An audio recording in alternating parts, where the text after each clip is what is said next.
Hello everyone. So today we are going to start the new chapter, that is the body fluids and circulation.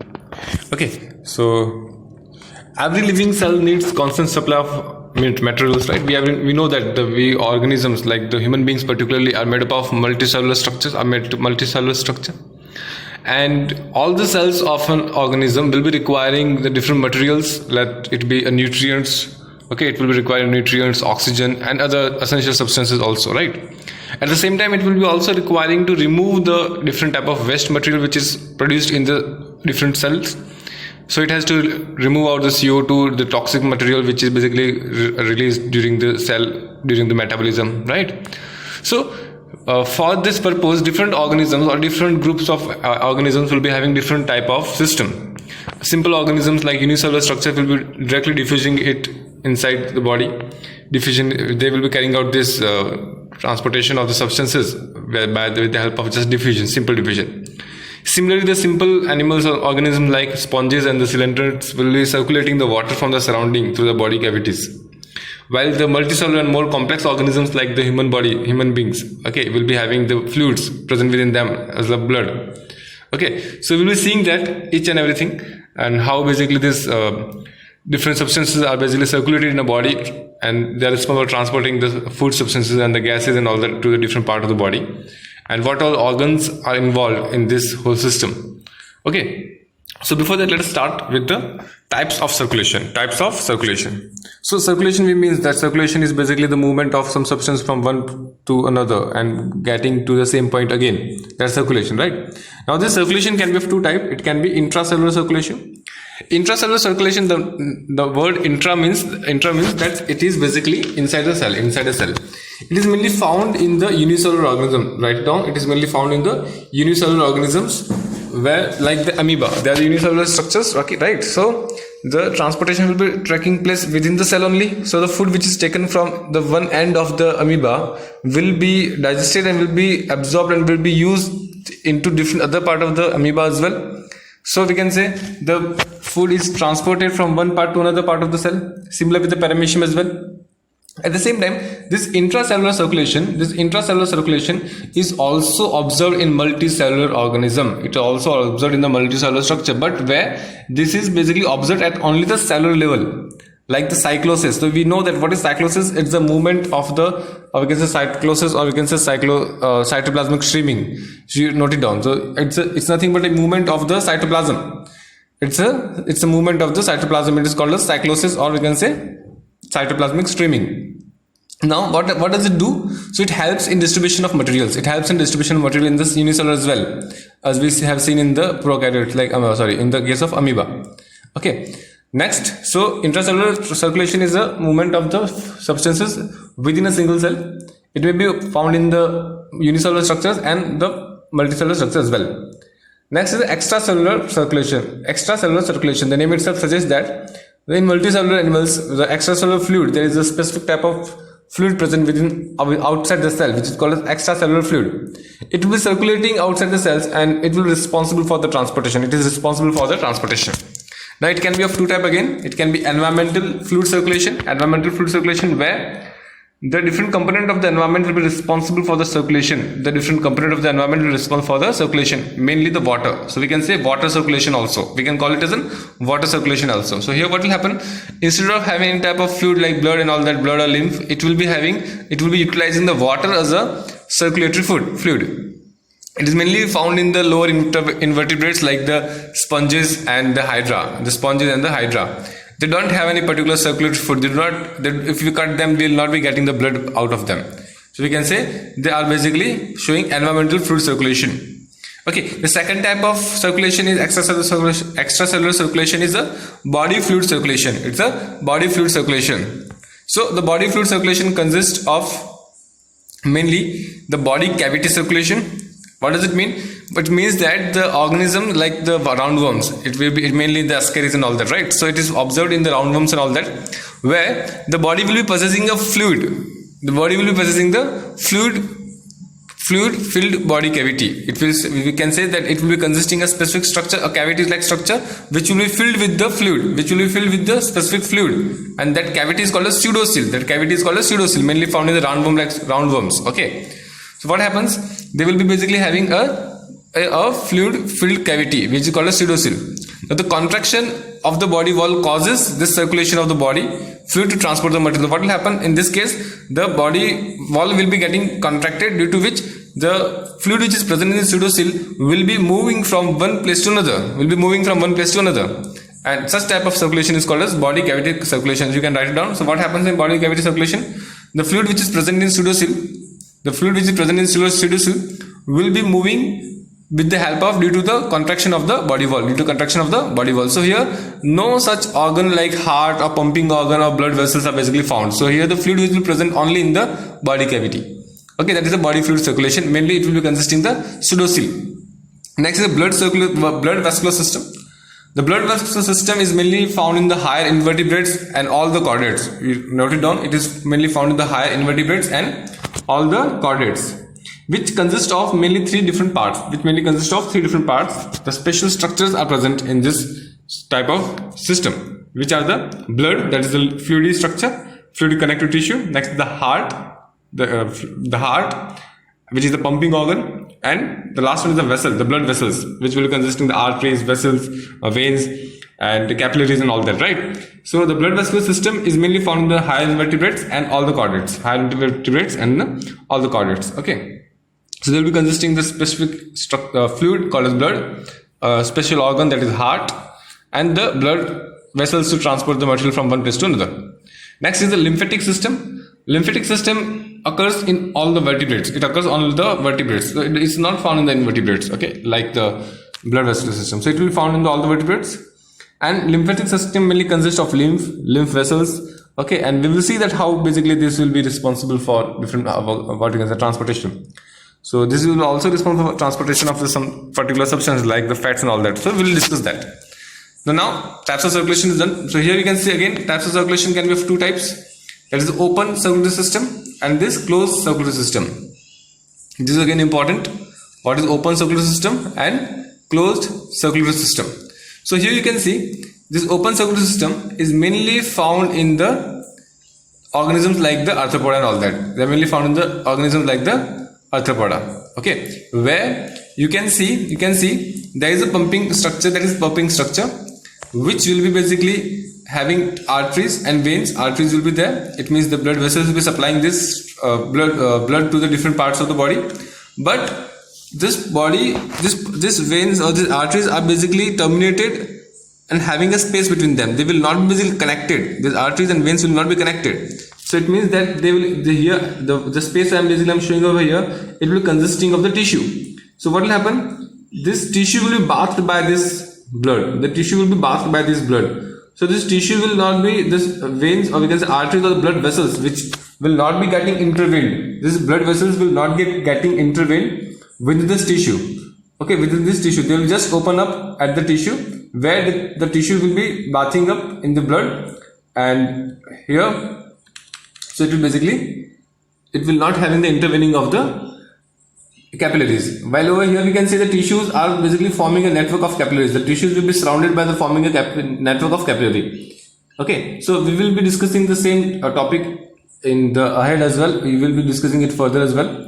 Okay, the open circular system and the closed circular system. Right now we can understand in the case of open circular system, the blood will be not flowing throughout the body in blood vessels. So the blood will not be flowing in blood vessels only. At some point it will be basically released out, mainly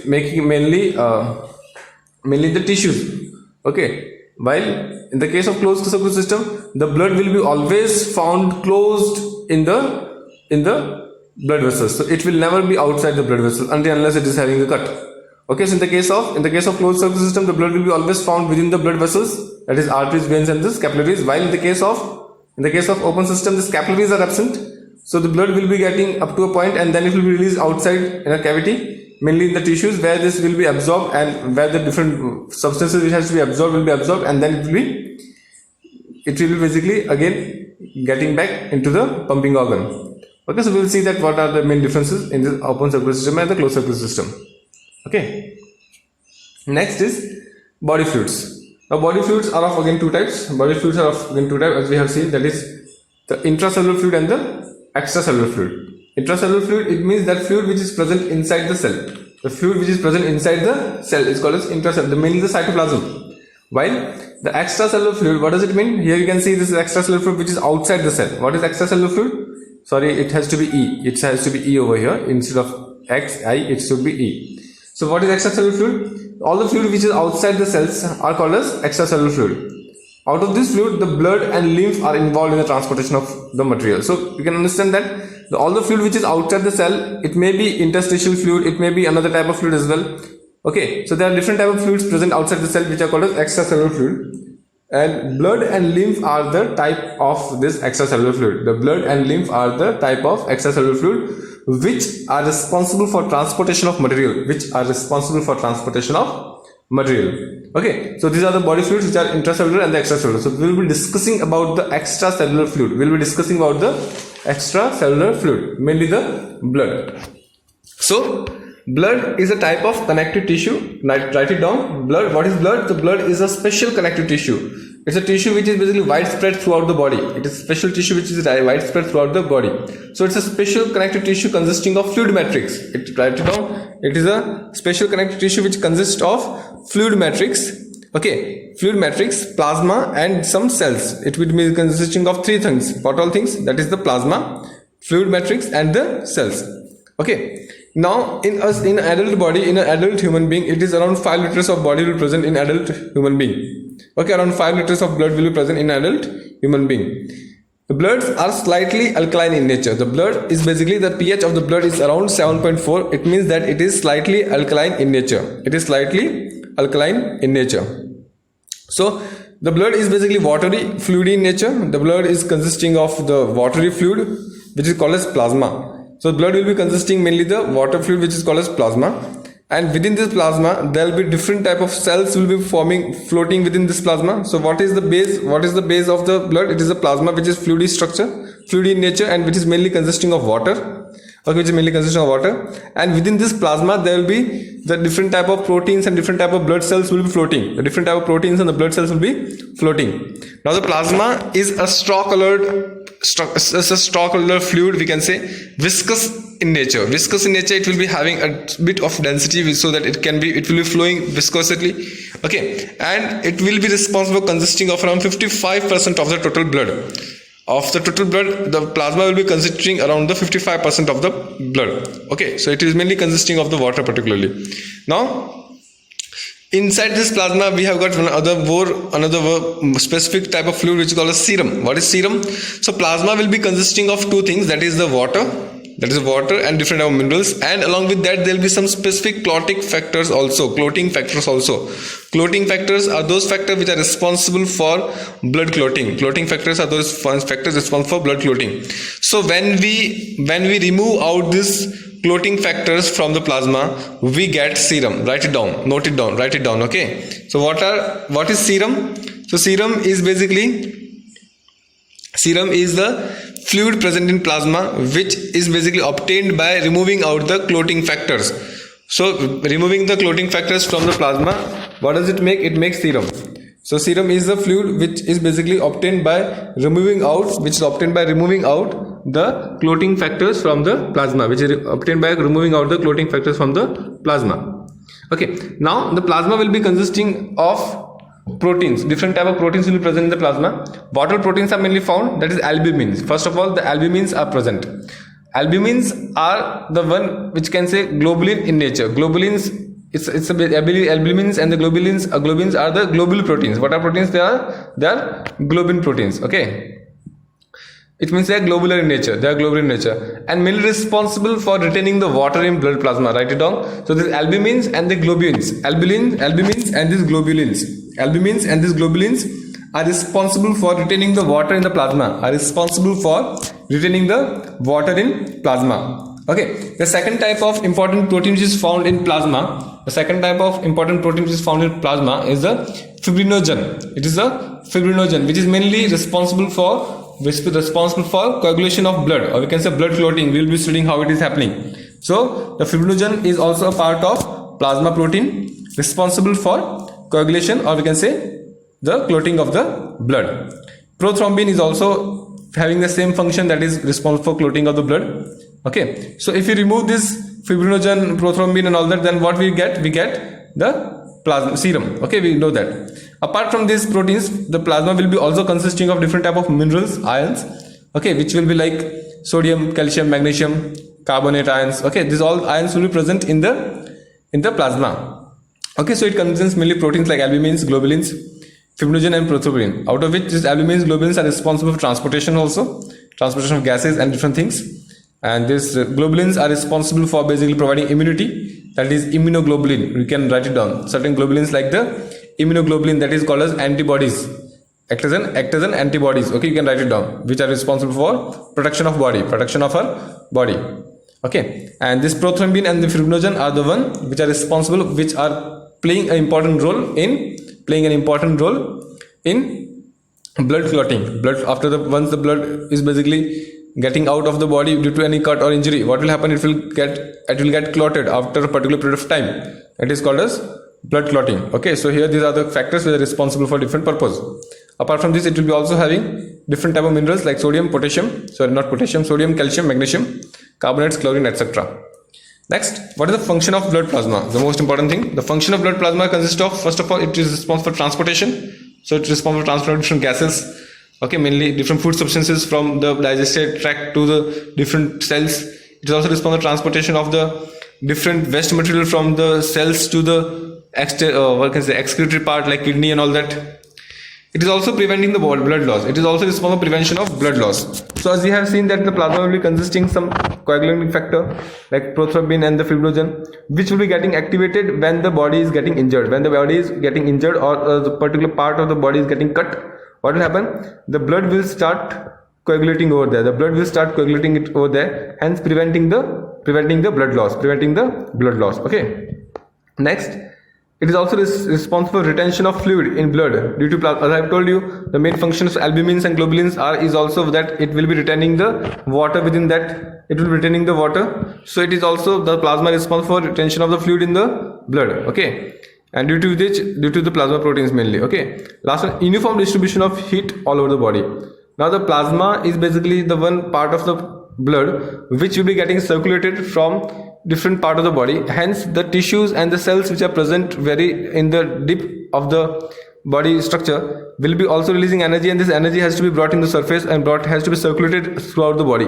So due to which the heat will be getting uniformly distributed and the body will be getting constant temperature. The body will be having the constant temperature. So this distribution of the heat at all over the body is basically carried out with the help of plasma, particularly with the help of plasma. So I hope that's clear to you, the plasma, what is plasma. Now let us see the other part and the significant part of blood, which is the erythrocyte. Okay.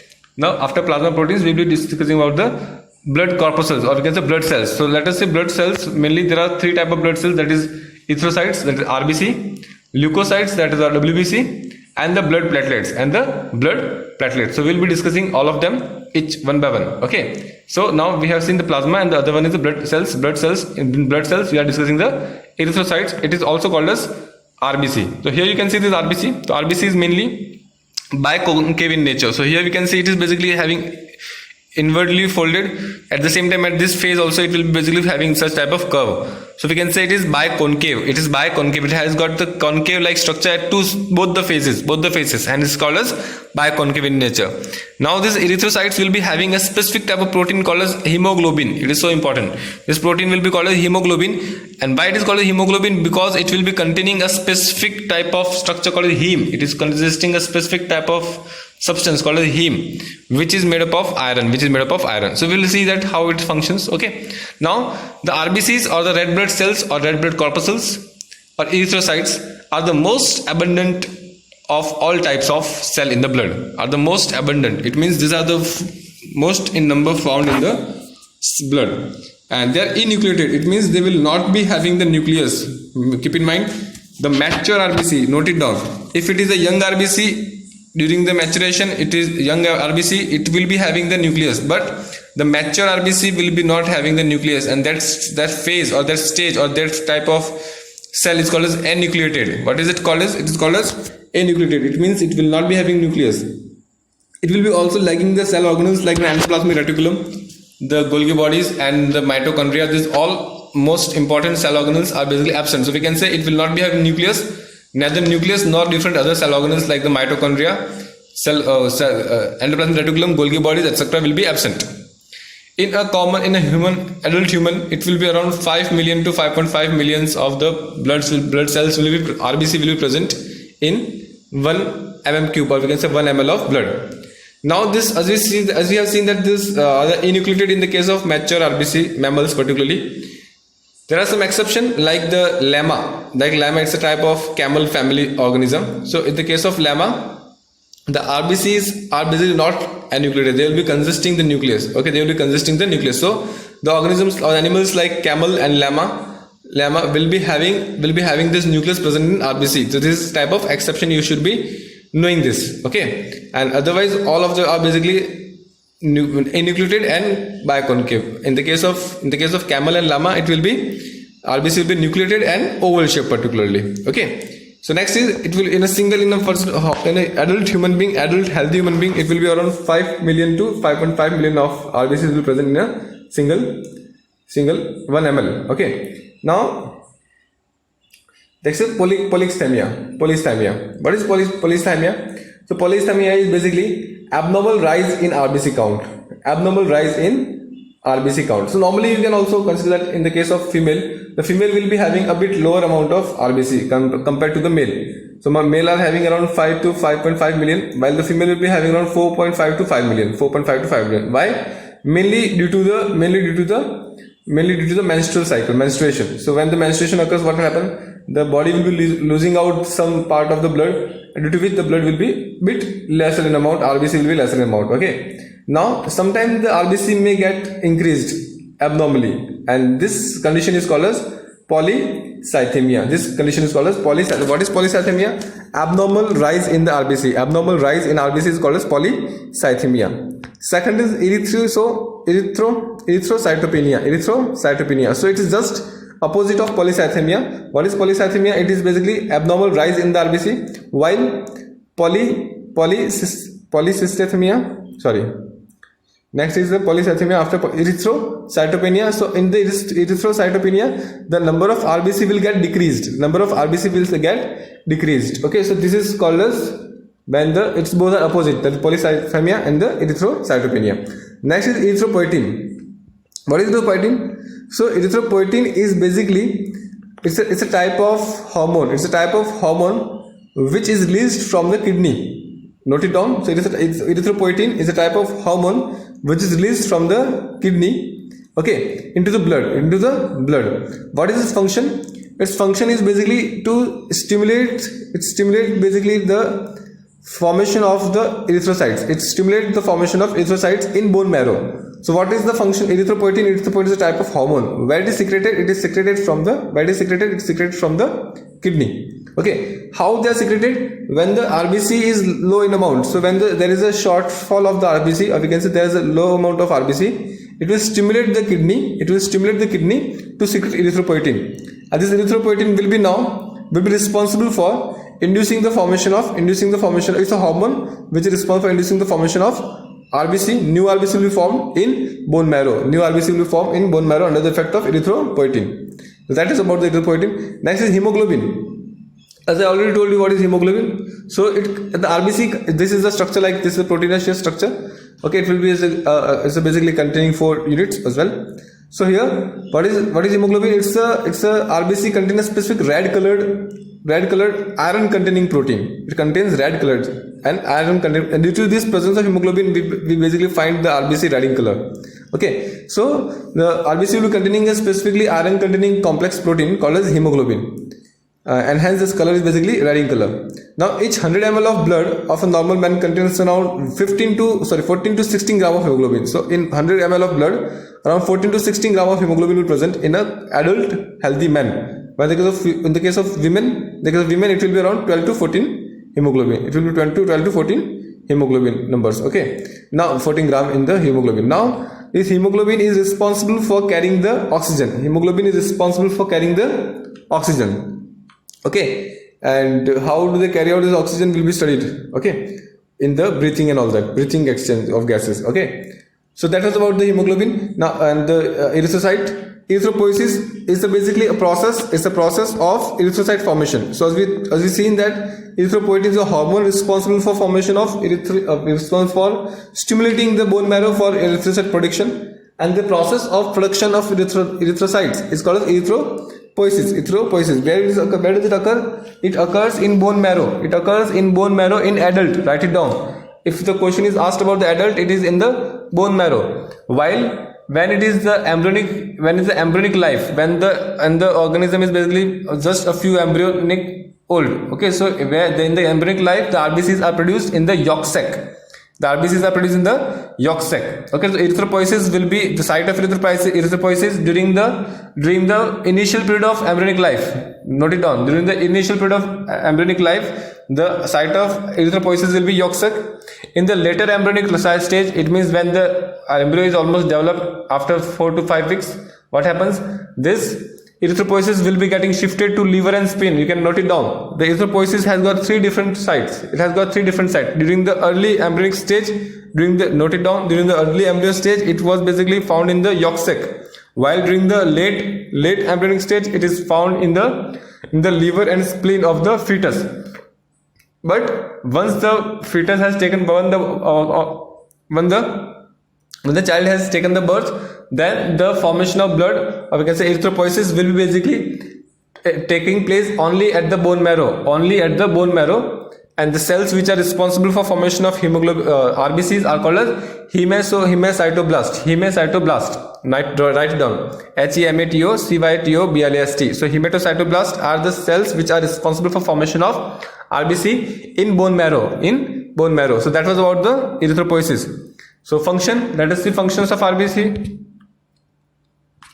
So RBC is mainly the function is the movement of the transportation of the gases, mainly the mainly the oxygen and carbon dioxide as well. So these are the main function of the RBC. Now see here, the blood cells are of different types. So here, this was the RBC what we are seeing. Now we'll be seeing the different other cells as well, that is platelets, lymphocytes, and leukocytes and all that, right? So let us start with the second type of cell, that is the leukocyte. So when I say leuko, what does it mean? It means colorless, or we can say bright white color. So when we say colorless, or we can say bright white color. Okay, so just we can say most active, and hence it is called as WBC as well. So as they are basically colorless, they are observed as a white, so we can call this one white blood corpuscles or WBC. Leukocytes are also called as white blood corpuscles or WBC. Okay, these are the most active and motile constituents of blood as well as lymph. So note it down. These leukocytes are the type of cells which are found in both. They are found in the blood also and also in the lymph. So they are found, write it down. So they are found in the lymph and blood cell both. This is colorless. Again, we know that it's a colorless liquid. Why? Because it does not contain hemoglobin. Unlike the erythrocyte, they will be having a properly developed nucleus. So it is nucleated. They are nucleated and rounded, or sometimes it may be irregular. So they are not biconcave like the RBC. So they are having nucleus properly and hence called as nucleated. They are even rounded, or sometimes they may be found as an irregular. Irregularly structure shaped.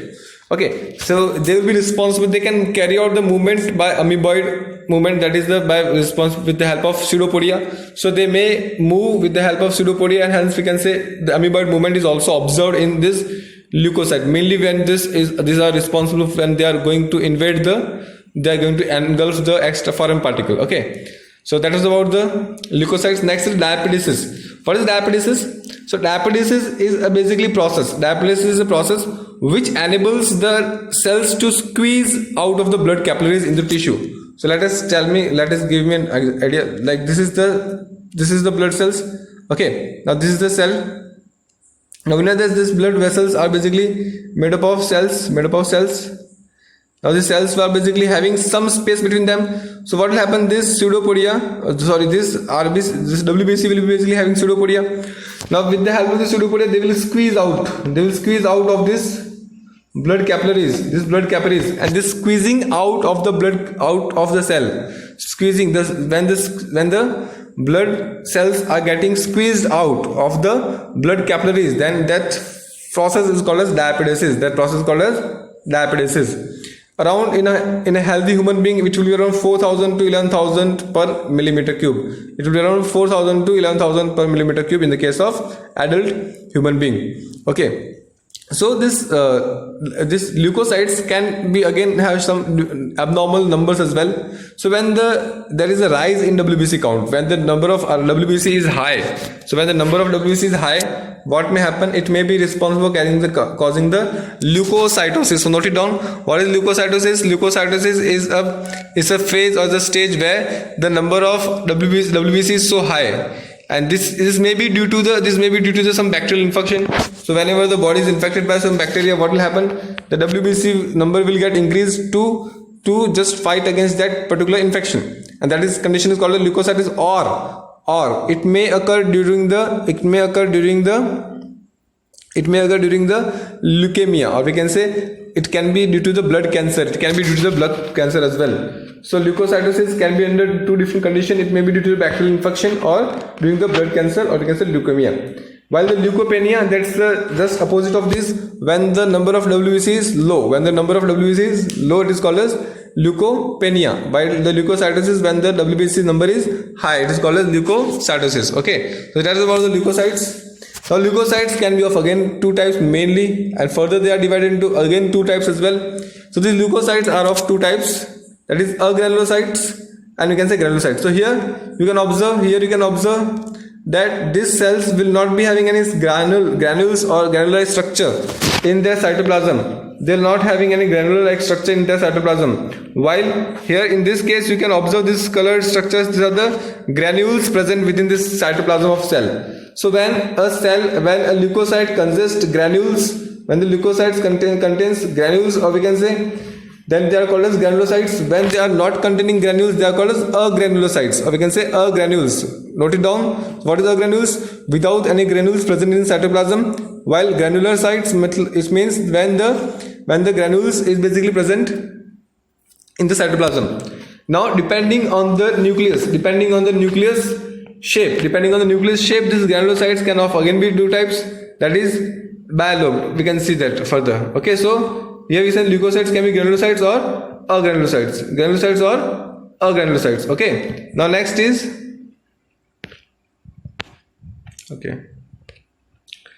first of all, now let's start with the first of all granulocytes. So the name itself suggests that it will be containing the granules and it will be having the irregularly lobed nucleus. So you can see again. So here this are basically having some specific type of nucleus. This nucleus will be having multiple lobes. Here you can see there are three lobes. Here we can see two lobes of nucleus are there, and here we can say again lobes are there, right? Two or three lobes are present. Okay, so we can see the granulocytes will be having multilobular nucleus. Will be having multilobular nucleus, or we can say irregularly lobed nucleus. Now it will be of again three types: eosinophils, basophils, and neutrophils. These three types of granulocytes are mainly due to mainly having two differences. First difference is the nucleus lobules. So how many lobules of nucleus are present over there? That's the make what to differentiate them. And the other one is basically the dye by which it can be stained. So in the case of eosinophils, the eosinophils are basically stained with the help of bright red acidic dye. So you note it down. That dye's name is eosin. Eosin is the dye which is responsible for staining these eosinophils. They are responsible for staining the eosinophils. Okay, so they will be having the numerous coarse granules, and the nucleus will be bilobed, and mainly responsible for allergic reaction. Mainly responsible for causing the allergic reactions. And they also help to fight against or to resist the infection. It is also one which is responsible for resisting any bacterial infection.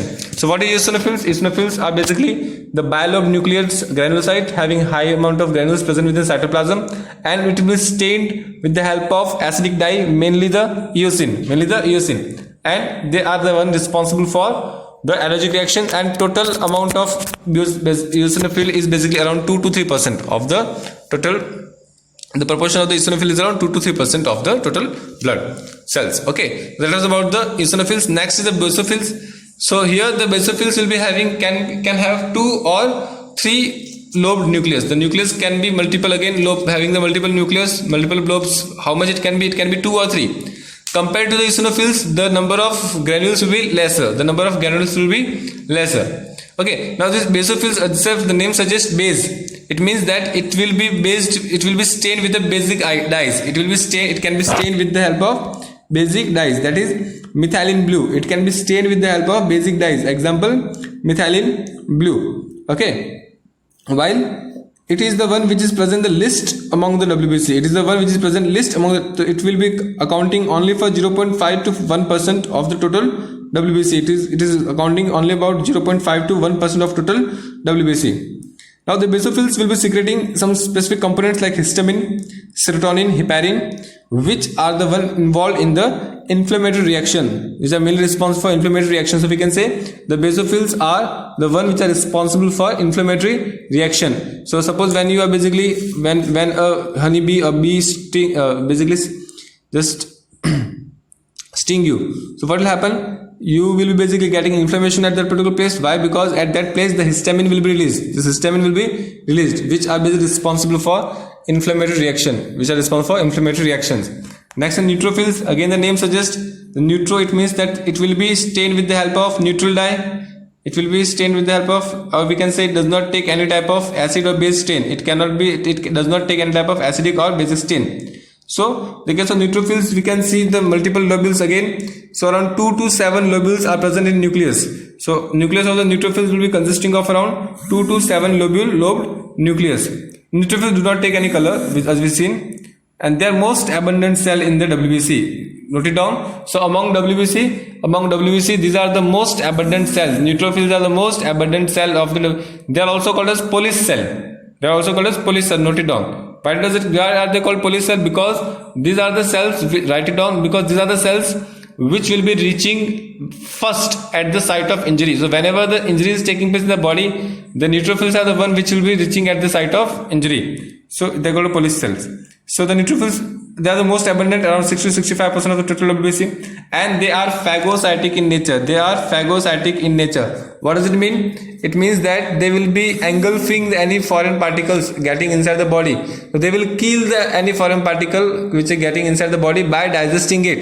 The neutrophils are the phagocytic cells which can destroy any foreign particles or organism by digesting them. Okay, that was about the granulocytes. We have seen there are 3 types of granulocytes, that is eosinophils, basophils and the neutrophils. Next is the agranulocytes. Name itself suggests that it will be lacking the granules in the cytoplasm. It will be lacking the granules in the cytoplasm. So it can be of again 2 types, that is lymphocytes and the monocytes. Lymphocytes and monocytes. So you can see these are the monocytes. These are the lymphocytes. Again in the lymphocytes we have got B lymphocytes and T lymphocytes. We will see that B lymphocyte and T lymphocyte, while the monocytes.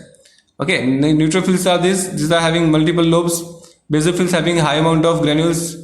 Eosinophils having much more than that of granules than platelets and RBC.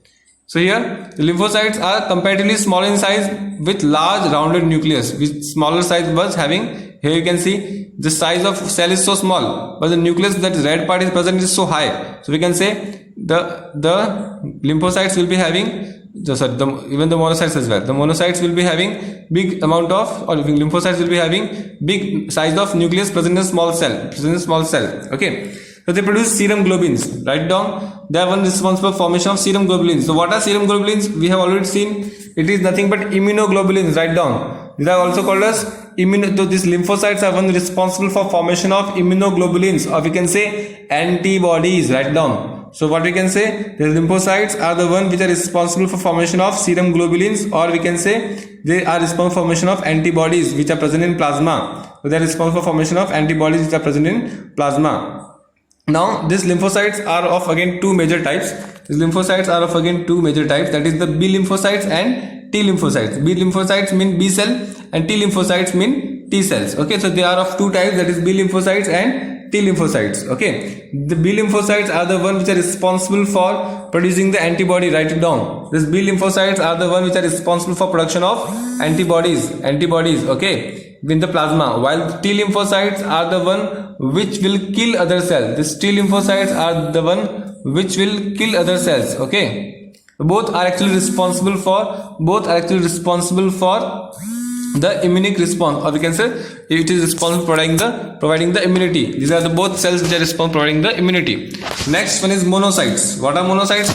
So it's the largest of all type of WBC. So here you can see the monocytes are comparatively the biggest one when compared with all the WBCs. So these are the largest type of WBC and somewhat amoeboid in shape. So somewhat they will not be having any fixed particular shape, but still not so amoeboid like the neutrophils. Okay, so largest of all types of WBC and somewhat amoeboid in shape. Now they have a kidney shaped nucleus. So when we see this nucleus present in this monocyte, they will be they are kidney in shape, a bean shaped structure are formed. The monocytes consist of 6 to 8% of total WBC. So it after the neutrophils, we can say these are the one which are high in number. So around 6 to 8% of the total consists of the WBC, right?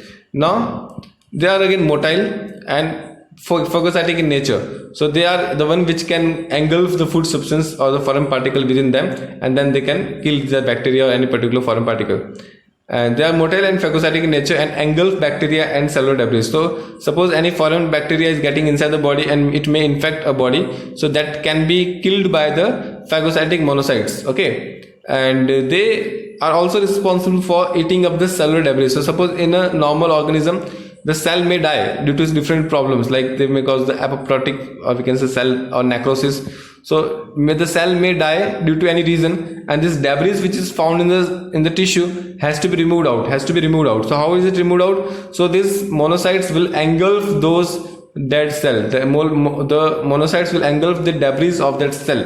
Okay, and hence we can say how they do engulf, because they are phagocytic in nature. Okay, now they change themselves into macrophages after entering tissue space. So normally the monocytes will get inside a particular tissue, and over there they can basically change their shape and they can get converted into the macrophages.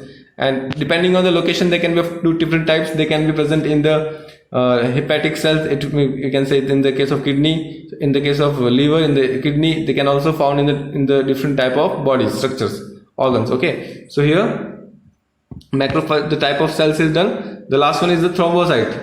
Last one is the thrombocytes. Okay, now thrombocytes are also called as blood platelets. These are also called as blood platelets. So these are the flat cells comparatively, and so small in nature, so small in size, and these are the ones which are non-nucleated in nature. So they are flat, small in size and non-nucleated. So they do not have any nucleus, but actually they are not exactly true cell. So these are made by we cannot call them as a true cell exactly, but still they will be having the organelles and they will be functioning as a true cell, hence we can call them a true cell. But they are basically made by the fragments. They are made by the fragments of the macrophages. So as we have already seen that macrophages are bigger in nature, bigger in size, which are formed by the monocytes, right? Monocytes will be getting into space of the particular tissue and will form the macrophages over there. And sometime during the infection, what will happen is macrophages will be getting broken down or fragmented, and these fragments are called as now thrombocytes. There are around 150,000 to 450,000 of platelets per ml of blood. Now these are formed from the megakaryocytes. As I told you, these are the ones which are responsible for formation of thrombocytes. Okay, these are the type of, these megakaryocytes are the special type of cells present in the bone marrow. These are the special type of cells present in the bone marrow and responsible for formation of thrombocytes. And the process of formation of thrombocytes is also called as thrombopoiesis. Note it down. What is thrombopoiesis? Thrombopoiesis is the process by which the thrombocytes are formed, or we can say platelet cells are formed. And how they are formed? They are formed by the megakaryocytes. Normally this platelet will be living for around 1 week, and the RBC we have seen that it will be living around 120 days. Okay, normally this platelets will be living around 1 week. Okay, now the platelets can release variety of substances.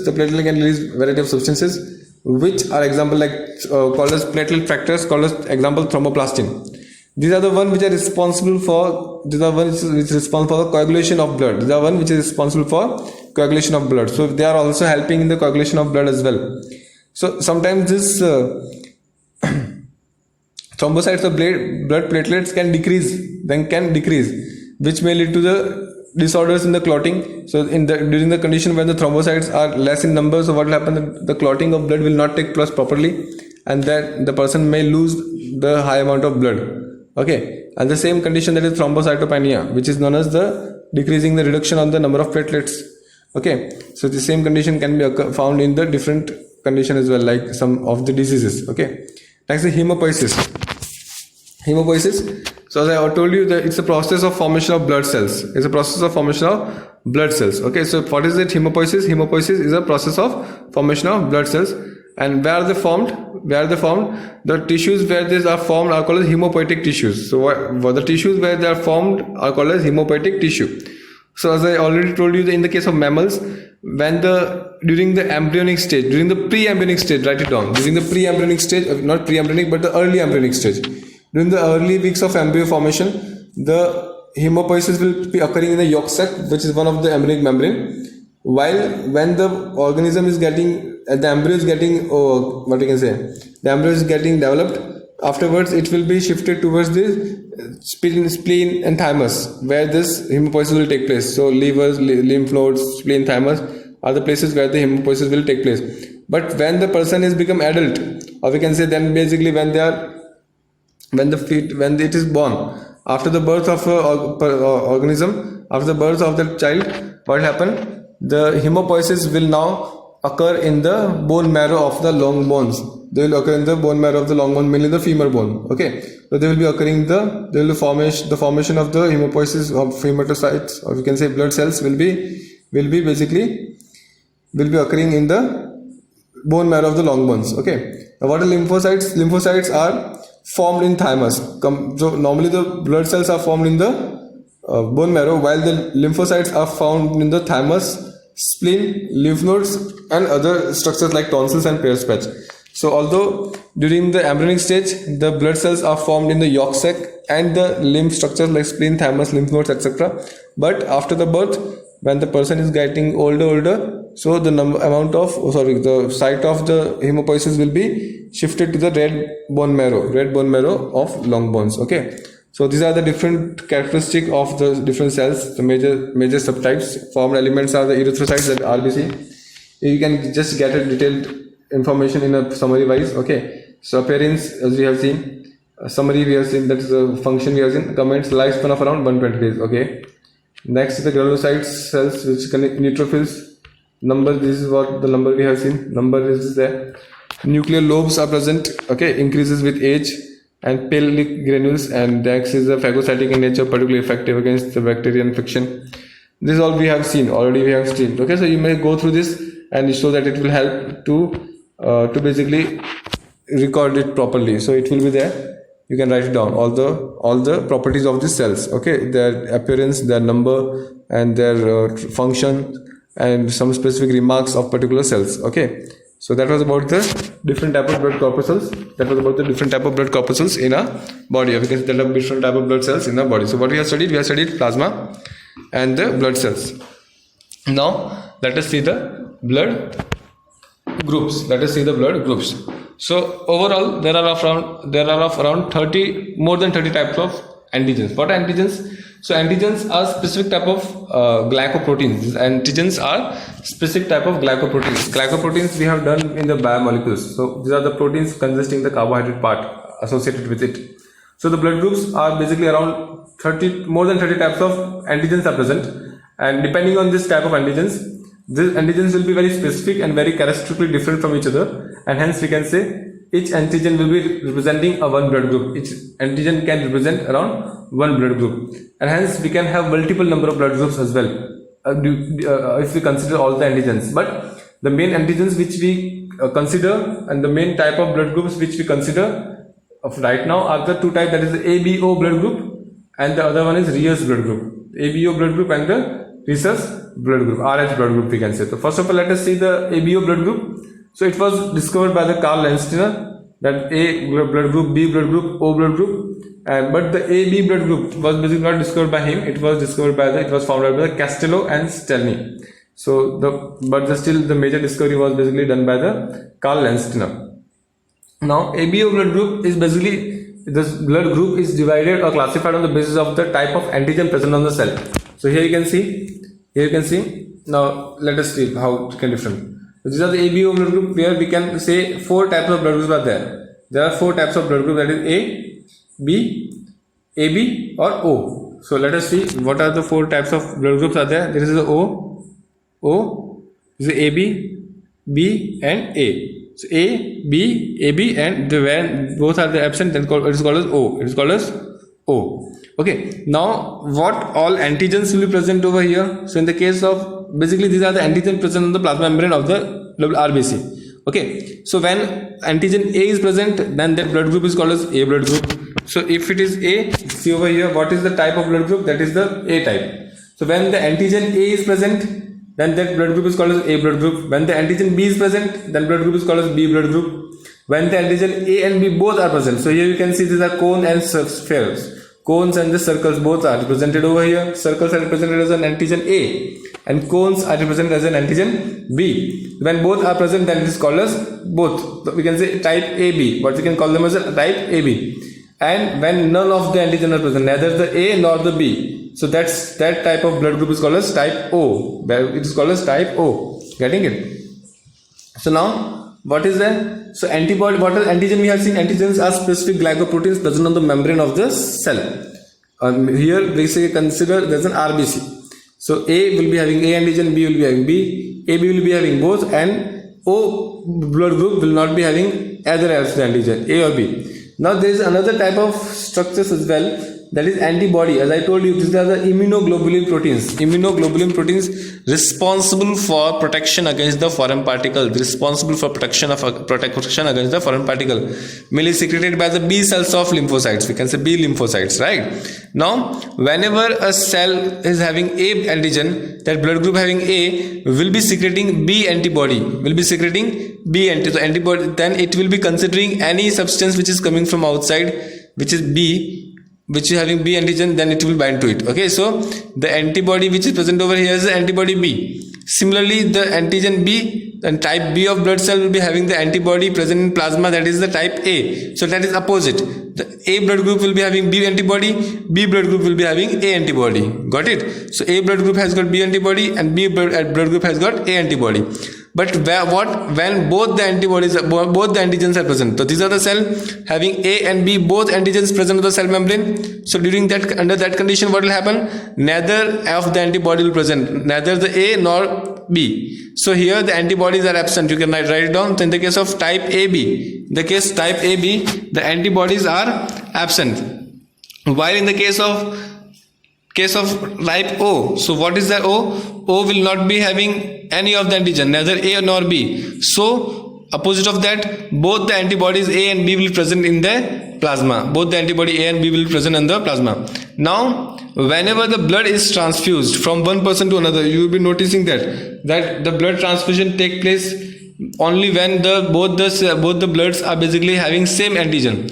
So suppose if A antigen is there, though, it will be basically having B antibody. Suppose if a person takes B blood group, then what will happen? This RBC which is having B antigen will get bind to this B antibody and they will form complex, due to which the blood cells present within that will be getting coagulated, and that may lead to death. So it has to be always taken care when the blood is basically transfused. So it has to be always transfused by same group of blood, otherwise it can be fatal. Okay, then again this, so we can say the blood group A will be having the B antibody. Okay, then the blood group B will be having antibody. So the A blood group can receive the blood from A, okay, but it cannot receive the blood from B or AB.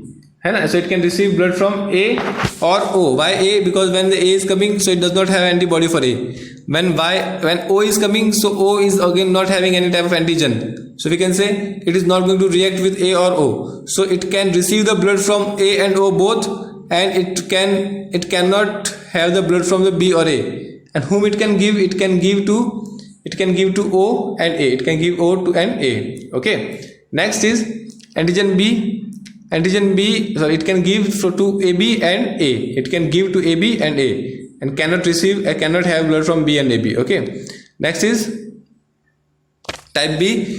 where it cannot have A or AB blood group. So type B cannot have A blood group, neither AB blood group. Okay. So, and it can receive the blood group from B or O. So it can receive the B, it can receive B. Why? Because the B antigen is basically already present, so B antibodies are not there. So it can receive the blood from B or O. Why O? Because O will not be having any antigen. AB does not have any antibody. AB does not have antibody. So it can basically, it can take any type of blood. It can take A, B or O. So write it down. So AB can take any type of blood, that is A positive, B positive or AB positive. Any type of blood can be taken up by the AB blood group. Okay, but because it has got A and B, both the antigens present on it, it cannot be given to any type of cell. It cannot be given to any recipient. It cannot be given. It cannot be donated. So hence it is called as universal recipient. It is called as universal recipient. While type O does not have any antigens but has both antibodies. So if suppose A is getting inside, so it will be reacting. B is getting inside, it will be reacting. AB is getting inside, it will be also reactive. So the O blood group cannot receive the blood from anyone apart from O, except O. So this O blood group is not basically O blood group, person with O blood group will not be able to get the blood from anyone, but still it can give the blood to everyone. It can give the blood to everyone because it does not possess antigens. Okay, so it gives the blood to everyone, and hence we can say they are the universal donor. They are universal donor. So note it down. What are universal acceptor? The type AB, blood group type AB. What are the universal donor? The type O. Okay, so that was about the blood grouping. It's important. It can be asked in the questions. Next, apart from ABO blood grouping, there is another type of blood grouping, that is the RH blood group, or we can say rhesus blood group. The rhesus are the type of monkeys, are the type of monkeys mainly found in the African region. So this group is basically found within the RBC of the rhesus monkey and many human beings. Okay, and hence it is called as RH factor, or we can say RH antigen. So here you can see this yellow structure is basically showing the presence of antigen, is showing the presence of RH antigen. Now what happens, depending on the race, the 80 to 90% of human possess the RH factor on their surface. So 80 to 90% of the humans will be possessing the RH positive factors present on the surface, and hence they are called as RH positive. So when this RH positive is basically taking place, either when the R and R both are homozygous in condition, it means they will be dominant in nature, or we can say heterozygous condition where the R is dominant and R, that is the recessive, will be present, or we can say heterozygous condition. During that condition also, the antigen RH will be present on the surface of membrane. Okay, but whenever both the recessive trait are present, when the both recessive alleles are present, that is small r, we can say homozygous recessive. What we can say is an homozygous recessive. Then the individuals are RH negative. So out of total around 15 to 20%, or we can say 5 to 15% of total individual population, only 5 to 10% will be having RH negative. Phenotypically, RH positive and RH negative individuals are normal. So if we basically observe the RH positive person with the RH negative person, you will not be able to differentiate within the external appearance, but the blood group will be showing difference. What difference? That the RH positive blood group, which is mostly found in the most of the population, will be having this RH antigen present on the surface, while the RH negative will not be having that presence. So what was the problem? Does it cause any problem? So normally this RH positive is not causing problem because most of the people are RH positive in nature, but still sometimes it may cause problem. So during the blood transfusion, so incompatibility may happen. What will happen? So if the first transfusion of RH blood to the person with RH, so when the first time the blood is being transfused, first time of the blood transfusion taking place from RH positive, or suppose the person who is basically injured is RH negative. The person who is injured is RH negative. It means that it will be not having any antibody presence against RH negative. RH. Okay, so what will happen? When he receives the blood from the RH positive person, the person who is receiving the blood will be producing the antibodies against this RH. The person which is receiving the body will producing the antibody against the RH. But after the transfusion, so we can say it will not cause any harm. It will not cause any harm during the first transmission. Write it down. So during the first transmission between the RH plus to RH minus person, it will not cause harm. But But if basically the second time if the same transfusion is taking place from RH positive to RH negative, it may lead to death. Okay, so you should be always careful while you are basically transfusing the blood. It should not be RH positive negative. Next problem which may be faced is the incompatibility during the pregnancy. So during the pregnancy also, the person, if the mother is basically RH negative, mother is RH negative, so during the first birth or during the first baby, it is not going to be so difficult. Why? Because the body of the mother will not be forming any type of antibodies, and it will then form antibodies which will not be harming to the baby. But during the second pregnancy, what may happen? During the second pregnancy, the body of mother would have already made the anti-RH antibodies.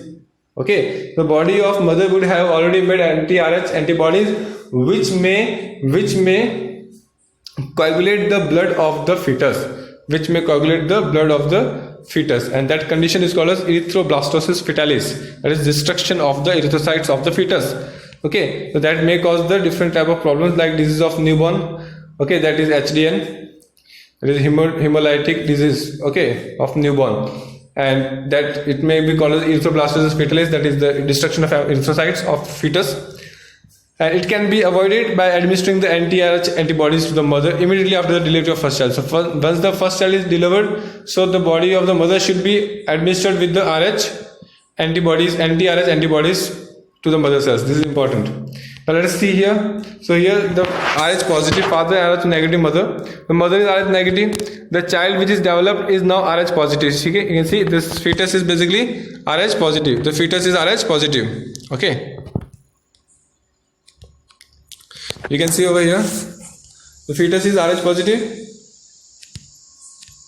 Okay. This fetus is RH positive and the mother is RH negative. Now, RH positive baby's blood cell enter the mother's bloodstream during the pregnancy. After the pregnancy, the RH positive cells of the fetus will enter into RH negative mother, which may be responsible for formation of antibodies against the RH positive. Which will respond to formation of antibodies against the RH negative, RH positive. This blue color cross are antibodies. Blue color cross are antibodies against this RH positive cells. Okay. Now during the second birth, during the second pregnancy, what happens? Suppose the fetus is having the positive RH positive blood group. So the antibodies which were formed during the first pregnancy, now will be considering this fetus as an external organism. Now this body will be considering the fetus as a foreign particle, or we can say it is basically considered to be the invading particle, and hence what will happen? It will coagulate the blood, or it will be destructing the blood of fetus, which will be responsible for erythrocytosis, blastosis. Which will be responsible for erythroblastosis. Okay, so that is destruction of the RBC. So that should be always taken care. So while the transfusion of blood, two things has to be taken care. That first of all, the rhesus factor, that is RH factor, it should never be transformed from RH positive to RH negative. Okay, and second one, it should be always taken care that the blood group of the transfusion should be proper, or it may be like AB should not be given to anyone, or the O should not take from anyone others. Okay, this is what we have done. So next is the blood clotting. Let us see blood clotting in a very brief manner. So blood clotting, as we have seen, the blood play a very important role for the transportation and hence the survival of the human organism. So it has to be maintained in a proper amount. In a body. It plays a very important role. It has got lot of functions. So it should not be basically wasted out. So sometimes what may happen during some specific time, the body may get injured or body may receive a cut, during which the blood may get released in very heavy amount. Very heavy amount. Okay. Now this loss of blood has to be prevented. And the body has got its own mechanism of preventing this loss. And this is called as blood clotting. So what is blood clotting? It's a process by which the body will be preventing or will be basically blocking the loss of blood during injury, or we can say preventing or blocking the loss of blood during the injury. It's called as blood clotting. Now how does it occur? The main cells which take part in blood clotting are the blood platelets. Okay, So see what will happen once the tissues get injured. Once this tissue get injured, so the tissue which is injured will be releasing some specific type of factors. This is called a thromboplastin. Now this thromboplastin will be getting coagulated, or will be along with the calcium proteins. It will be converted into prothrombinase. This thromboplastin is inactive in nature. Okay, but in the presence of calcium and this protein, some proteins, it will be getting converted to prothrombinase. Now these blood platelets are again there. This blood platelets disintegrated and releases when the body get injured. This blood platelets get disintegrated and releases, and hence it will release, the blood platelet will start releasing the platelet factor 1, platelet factor 3. It is also called as platelet thromboplastin.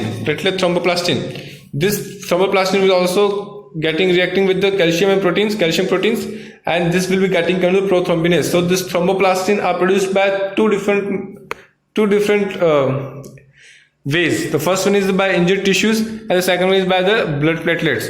Both will be getting converted to prothrombinase. Now this prothrombinase will inactivate the heparin and catalases. Now we know that what is heparin? Heparin is basically anticoagulant found in the blood. So it has to be basically inactivated. So heparin will be inactivated, while the prothrombin will be activated into thrombin. The prothrombin, which is inactive form, has to be activated into thrombin in the presence of calcium with the help of enzyme prothrombinase. And this prothrombin, when getting converted to thrombin, this will be again responsible for converting the fibrinogen. The prothrombin and the fibrinogen are again inactivated procoagulant. So they are inactive in nature. We can say they are procoagulant. It means they are present in blood but are not coagulating the blood because of presence of heparin and all that. But when the injury takes place, what happens? This prothrombin and the fibrinogen will get activated into thrombin and fibrin. Okay, thrombin and fibrin. These are the activated structures. Now this fibrin and thrombin will now connect with the blood cells and will form a network or structure which will respond to formation of clot, which will prevent the loss of blood. So let us see a diagrammatic representation. So here, this is the injured cell, this is the injured tissue. Okay, injured tissue. It will release the blood outside this particular cut. When this injured tissue is there, what will it release? It will release clotting factors, which is responsible for converting this prothrombin to thrombin. This thrombin now further convert this soluble fibrinogen. The soluble fibrinogen is present in the blood, which is solubilized. Okay, will be getting converted into fibrin. Which is insoluble in nature. Now the fibrin strands will be which will forming the network around this tissue structure where the RBCs and other cells will be getting bound and will be forming a plug-like structure. And after a particular period of time, this fibrin strands will form it will weave a network-like structure and will convert it into a clot. So here the damaged blood vessels will be responsible for formation of thrombin, responsible for formation of clotting factors, responsible for converting the prothrombin to thrombin. Thrombin will be responsible for activating the fibrinogen into fibrin. This fibrin is insoluble while the fibrinogen is soluble, which is inactive. Okay, so this is how the blood clotting is taking place. Now the vitamin K is also necessary for the synthesis of the prothrombin. So we know that vitamin K is basically synthesized with the help of symbiotic bacteria present in the intestine. Okay, so these are also helping out for the formation of prothrombin and indirectly helping in the blood clotting.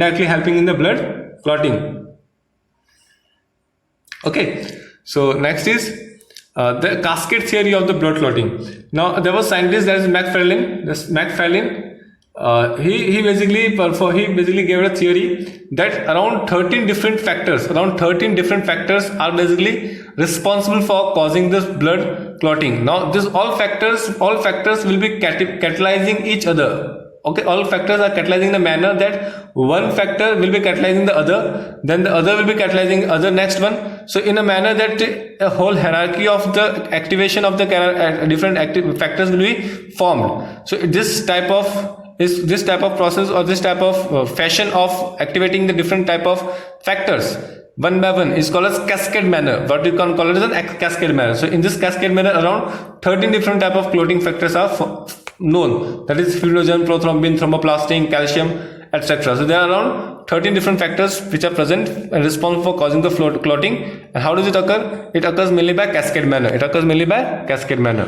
Okay, so that was about the blood clotting. So we have studied the blood, the components, and the clotting, and the function. Now let us see the functions of the blood, the major functions of the blood. So as we all know that the blood is responsible for transportation of gases, that is oxygen and CO2. The blood is responsible for transportation of gases like oxygen and CO2. It is also responsible for the transportation of the digested food. So the food which is digested inside the intestine has to be absorbed, will be absorbed by the intestinal walls.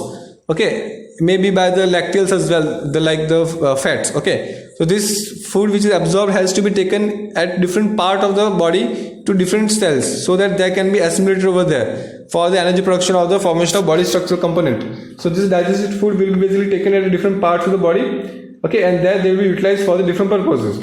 Next, the hormones. Once the hormones, what are hormones? Even these hormones are responsible for transportation of the, so they are also responsible for transportation of the hormones. What are hormones? They are the chemical messengers formed at one place and are used at another place. Okay, so these are also transported by the blood from one place to another. All the cells which are present in the body will be carrying out the metabolic reaction, and during this metabolic reaction they will respond to the formation of different type of waste material which has to be excreted out, mainly the nitrogenous waste. So this toxic waste material has to be excreted out through the cell. So from all of the cell, this material has to be collected and brought to the kidney, where it will be removed out from the body by the excretion unit after filtration. So this transportation of this excretory matter is also basically carried out with the help of blood. Next, the transfer of heat from the deeper tissue to the surface. As you have already seen that the body has got different layers, and within this the layers of the cells will be basically also present at the beneath, or because the deeper part of the body. So these cells will be also carrying a metabolic reaction, due to which they will be getting heat up, and hence the temperature may get increased, which may cause different type of complication problems within the cell.